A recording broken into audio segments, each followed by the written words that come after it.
Science में अध्याय 8 में गति चैप्टर साइंस अध्याय 8 गति में हमने देखा है बच्चों कि एक समान गति और असमान गति किसे कहते हैं। तो जब कोई गतिशील वस्तु समान समय में समान दूरी तय करती है तो उसकी गति एक समान गति कहलाती है, और जब कोई वस्तु असमान समय में असमान दूरी तय करती है तो उसकी गति असमान गति कहलाती है। तो बच्चों ग्राफ पेपर पर गति को किस तरह से दर्शाया जा सकता है ये हमने देखा है।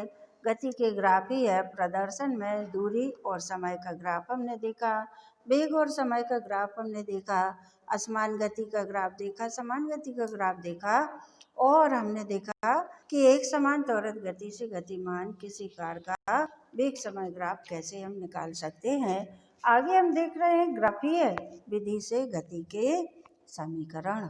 तो ग्राफ पेपर पर गति के समीकरण द्वारा किसी वस्तु की गति को किस तरह से व्यक्त किया जा सकता है, दर्शाया जा सकता है।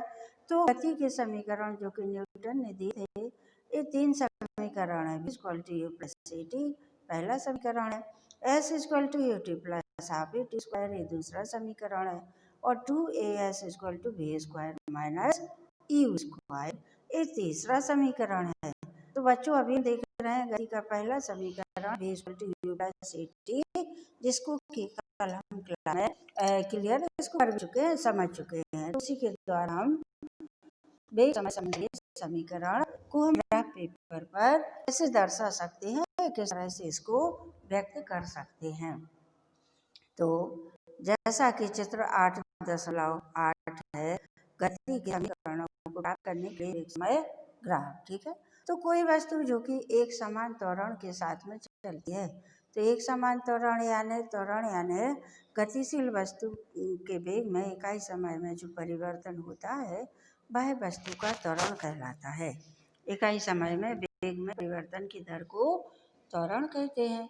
तो एक समान त्वरण के साथ में कोई वस्तु चल रही है तो उसके वेग समय ग्राफ को लेना है, जैसा कि चित्र 8.8 में दिखाया गया है, ठीक है। तो मान लें कि किसी वस्तु का प्रारंभिक वेग u है बिंदु A पर, यानी कोई वस्तु बिंदु A से चलना प्रारंभ करती है। तो जहाँ से वस्तु चलना प्रारंभ करती है वह उसका प्रारंभिक वेग कहलाता है, ठीक है। और तो इस किसी वस्तु का प्रारंभिक वेग u बिंदु A पर है, और वह वस्तु t समय में बिंदु B पर उसका अंतिम वेग v हो जाता है, ठीक है। t समय में बिंदु B पर उसका अंतिम वेग v हो जाता है। तो वेग एक समान दर a के साथ में परिवर्तित हो रहा है, जैसा कि आप a और b के बीच में आप देख सकते सीधी रेखा, ठीक है, वेग और समय को लेकर चलती हुई सीधी रेखा। तो आप देखेंगे कि एक समान वेग के साथ में वस्तु गतिशील हो रही है, ठीक है।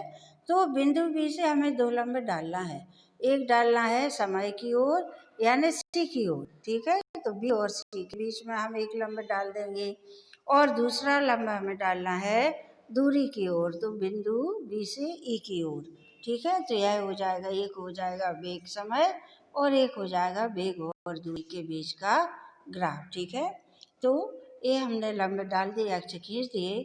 अब प्रारंभिक वेग OA के द्वारा, प्रारंभिक वेग क्या है OA, बिंदु O से लेकर A तक का जो वेग है ये वस्तु का प्रारंभिक वेग है। तो प्रारंभिक वेग OA के द्वारा अंतिम वेग BC, OA समकक्ष देखो BC रेखा बनी हुई है, तो अंतिम वेग BC के द्वारा और समयांतराल OC के द्वारा प्रदर्शित किया गया है। प्रारंभिक वेग OA के द्वारा, अंतिम वेग BC के द्वारा और समयांतराल OC के द्वारा व्यक्त किया गया है। तो BD का मान कैसे निकालेंगे? BD का मान निकालना है क्योंकि B से D तक का मान क्यों निकाला है? क्योंकि वस्तु A बिंदु से चलना प्रारंभ कर रही है, तो इसलिए हमने B और D का मान निकाला। तो BD का मान कैसे निकालेंगे? BD = BC - CD कर देंगे, ठीक है। तो ये इसका वेग में परिवर्तन का मान हमको मालूम हो जाएगा। अब OC के समानांतर, अब हमें O और C के समानांतर एक रेखा खींचना है A से D के बीच में, ठीक है। तो ग्राफ पर हम पाते हैं कि BC बराबर हो जाएगा BD प्लस DC। ठीक है, B से C तक का मान कैसे हम निकालेंगे? BD और DC दोनों रेखाओं को जोड़ेंगे तो BC का मान हमें ज्ञात हो जाएगा। तो इसका मान किस बराबर होगा? BD प्लस OA के बराबर। इसका मान किसके बराबर होगा? BD प्लस OA के बराबर इसका मान होगा। ठीक है, अब मान लो इसमें BC का मान भी रखने पर, BC को अंतिम वेग मानने पर और OA को प्रारंभिक वेग मानने पर, जैसा कि है ही इसमें, ठीक है, तो हम पाएंगे कि B यानी अंतिम वेग बराबर हो जाएगा BD plus U। BD plus U ये अपना अंतिम वेग हो जाएगा। तो BD का पक्षांतर करेंगे तो BD बराबर हो जाएगा V माइनस U। ठीक है, BD बराबर V माइनस U आ जाएगा। अब हमें त्वरण ज्ञात करना है, तो त्वरण का फार्मूला होता है वेग में परिवर्तन बटे लिया गया समय। वेग में परिवर्तन बटे लिया गया समय। वेग में परिवर्तन क्या है? B से D तक का है। ठीक है, तो B से D तक का और लिया गया समय क्या है? A से D तक का समय है और फिर O से C तक का समय है। A लिया गया हमारा समय है, तो B से D और O से A से D तक का समय और O से C तक का समय। ठीक है, तो ये दोनों के मान एक ही हैं क्योंकि ये दोनों एक दूसरे के समांतर रेखाएं हैं। ठीक है, तो OC का मान हो जाएगा क्या? OC बराबर T रखने पर, ठीक है, क्या मान हो जाएगा? BD A equal to BD A आने त्वरण, तो A equal to BD upon T। ठीक है, और जब तिरक गुणा करेंगे तो BD का मान आ जाएगा AT। तो ये हमारा समीकरण 1 के समकक्ष है, B equal to A plus AT। अब हमें समय स्थिति के संबंध में मान ज्ञात करना है।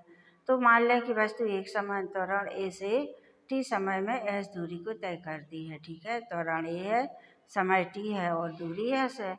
दूरी तय करती है, तो जैसा किसी चित्र में वस्तु के द्वारा तय की गई दूरी वेग समय ग्राफ AB के नीचे घिरे क्षेत्र A और B के नीचे जो घिरा हुआ क्षेत्र है उसके हम उसकी रेखाएं देखें। ठीक है, कौन सी है? OABC। OABC के द्वारा इसको प्राप्त किया जा सकता है। ठीक है बच्चों, आगे हम देख रहे हैं एक समान वृत्तीय गति। ठीक है, वृत्तीय गति पर जब कोई यानी किसी उसमें मैदान में किसी वृत्त का वो बना दिया जाए, वृत्त का चित्र बना दिया जाए और उस पर किसी कोई धावक दौड़ता है, एथलीट दौड़ता है, तो उसकी गति जो है एक समान होती है। वृत्तीय गति एक समान होती है। कैसे होती है कि मान लो एक आयताकार क्षेत्र है। ठीक है, जैसा कि आपको ये चित्र दिए हुए हैं। मान लो एक आयताकार चित्र है, तो आयताकार चित्र पर जब कोई धावक या एथलीट एक समान गति से दौड़ रहा है, तो वह जब बिंदु ए से दौड़ना प्रारंभ करता है, तो ए से दौड़ता हुआ जब वह बी की ओर आएगा, तो बी पर जो मोड़ है वहाँ अपनी गति की दिशा बदलेगा। फिर वह सीधा दौड़ता जाएगा और जब वह सी पर पहुँचेगा तो सी पर अपनी दिशा बदलेगा। फिर दौड़ता हुआ बिंदु वह डी पर पहुँचेगा तो डी पर अपनी दिशा बदलेगा। तो इस तरह से आयताकार क्षेत्र में 4 कोण है, तो चारों कोणों पर उसको अपनी दिशा बदलनी होगी। और मान लो इसी को 6 कोण का बना दिया जाए, षटकोणी बना दिया जाए आयताकार क्षेत्र को, तो धावक 6 कोणों पर अपनी दिशा बदलेगा। ठीक है, ए से बी पर बदलेगा, बी से सी पर बदलेगा, सी से डी पर, डी से ई पर और ई से एफ पर और अंत में बिंदु पर आ जाएगा। यानी एक सर्कल पूरा करने पर आयताकार में 4 बार दिशा बदलेगा, षटभुजाकार में 6 बार बदलेगा।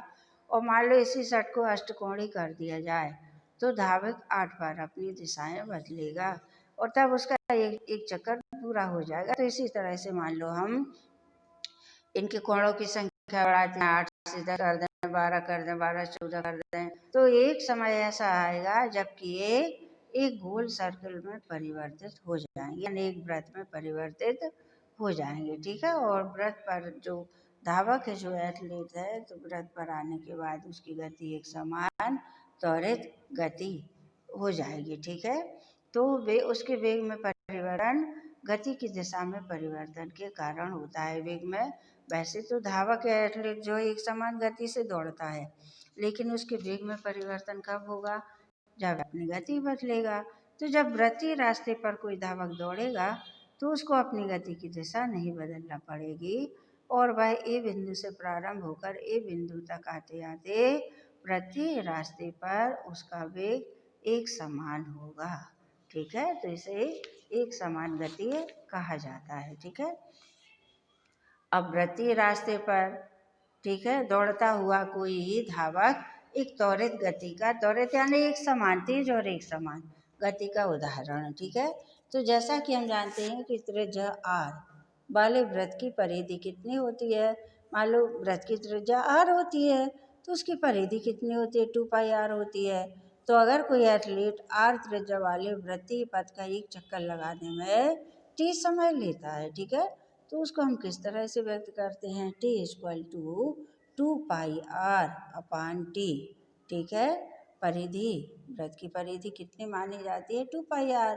तो मान लो हमें वेग निकालना है तो 2πr में समय का भाग देकर हम उसके वेग को निकाल सकते हैं। ठीक है, तो इस तरह से वृत्तीय रास्ते पर किसी धावक की गति को हम निकाल सकते हैं। Okay student.